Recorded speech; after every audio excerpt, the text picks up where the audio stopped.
De mãos dadas com a notícia, de olho no Supremo Tribunal Federal, Luiz Roberto Barroso ontem, de surpresa, anunciou a aposentadoria do STF e abriu uma nova discussão.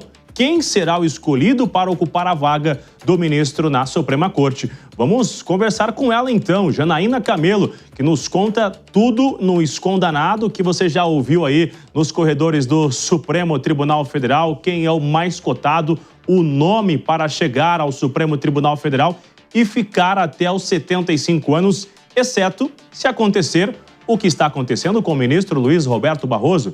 Janaína. Pois é, né, Bruno? Aposentadoria compulsória ali, 75 anos de idade, mas qualquer ministro pode deixar o cargo se quiser antes disso, né? Aconteceu, por exemplo, já não é a primeira vez que aconteceu isso, já aconteceu com Joaquim Barbosa também, né? Enfim, então essa foi a decisão do ministro Luiz Roberto Barroso e agora a bola está com o Palácio do Planalto, agora a bola está com o presidente Lula.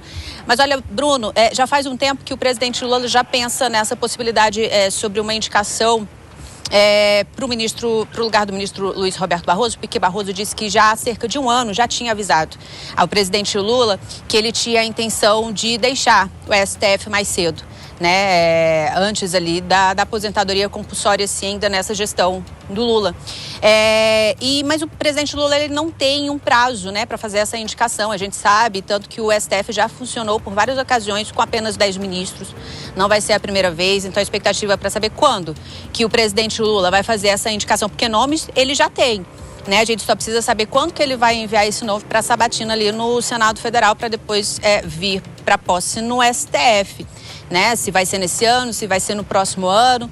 Agora, Bruno, um nome que sempre esteve no radar, não de agora, mas desde a época que a ministra Rosa Weber deixou também o cargo aqui e avagou, né, uma vaga na gestão do presidente Lula, é o nome de Jorge Messias, é o nome do atual advogado-geral da União, né? Mas acabou que na época o ministro Flávio Dino optou ali pela indicação do ministro, o presidente Lula acabou optando pela indicação do ministro Flávio Dino, mas o nome de Jorge Messias, ele sempre esteve no radar, ele é a principal opção do presidente Lula, porque se a gente for refletir sobre as últimas indicações, uma das premissas é sempre a questão da lealdade com o presidente que está indicando.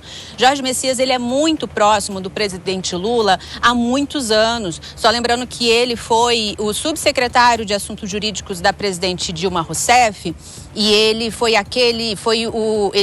ficou conhecido na época como Bessias.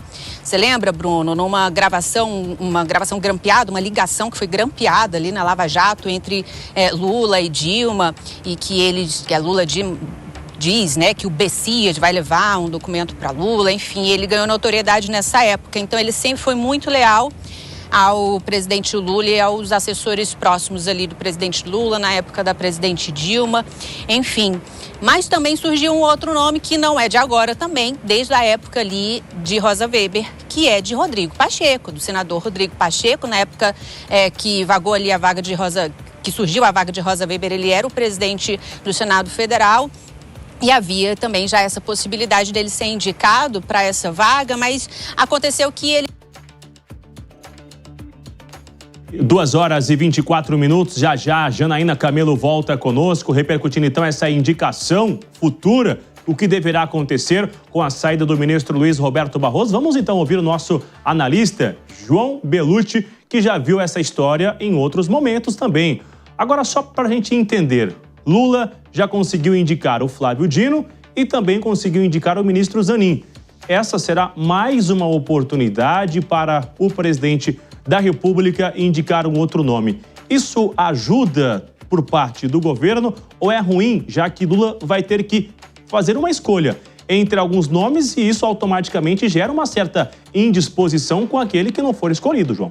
Certamente gera uma indisposição com os não escolhidos, né? Já existem vários nomes ventilados. Esses nomes ventilados, vamos lembrar que já eram ventilados antes, na medida em que no próximo mandato presidencial, quem quer que seja o presidente, seja o Lula ou seja alguém da oposição, vai indicar 3 ministros, em razão da aposentadoria compulsória de outros 3 que vão atingir os 75 anos. Esse caso do Barroso realmente foi uma surpresa. Ele já ventilou, né? Já havia sido ventilado na imprensa, a gente chegou até a comentar aqui em tempo real, que havia a possibilidade de ele antecipar e me parece que ficou bastante vinculada à questão da atuação do Eduardo Bolsonaro no exterior. Lembrando que o Barroso foi um dos integrantes do Supremo Tribunal Federal, junto com outras autoridades, como o próprio Messias, que agora, o Jorge Messias, que é um dos potenciais indicados a perder o visto para entrar nos Estados Unidos. E o Barroso e sua família, conforme foi noticiado, tem imóvel nos Estados Unidos. Ele mesmo, nessa entrevista de saída, falou que já foi professor convidado, foi docente em universidades americanas, então ele tem uma relação com o país. Acho que pegou bastante para ele essa questão do visto e me parece até um recuo por parte dele no sentido de tentar obter, né, a renovação, né, do seu visto agora que havia sido cancelado. E entre os potenciais escolhidos, me parece que esses largam na frente. Tanto o Jorge Messias, quanto o próprio Rodrigo Pacheco, também tem o Bruno Dantas no TCU, tem alguns nomes sendo ventilados aí. Mas vamos lembrar, para fechar, Bruno, que o Lula ele indicou o Flávio Dino e o seu advogado pessoal, Cristiano Zanin. E havia uma grande pressão para que ele indicasse ou uma mulher ou mesmo algum representante do que se chama de minorias. Então pode ser que ele receba uma pressão muito grande nesse sentido. Não que das outras vezes ele cumpriu, já que indicou 2 homens. Mas vamos ver se nesse caso agora vai acontecer dessa vez. Obrigada, João Belutti, pelas informações.